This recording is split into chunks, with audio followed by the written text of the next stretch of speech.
Why does text show up backwards in a mirror? Like my shirt, for example, says NASA, but in the mirror, it kind of looks like it says A to A backwards N. Why? You might think that's just a property of mirrors. They flip things from left to right, but that's not true. Take, for example, this object, an arrow clearly facing from left to right, but it's also facing left to right in the mirror. I mean, no matter how I orient this object, it's gonna have the exact same direction in the real world as it does in the mirror world. So if mirrors don't flip objects, why does text show up as flipped? Well, there's actually an explanation for this. So let me demonstrate.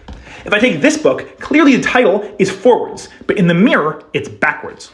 Contrast that with the text I've written on this transparent Ziploc bag. Forward text in the real world, but also forward text in the mirror world. Why is that? Well, that's because I did something different with the bag than with the book.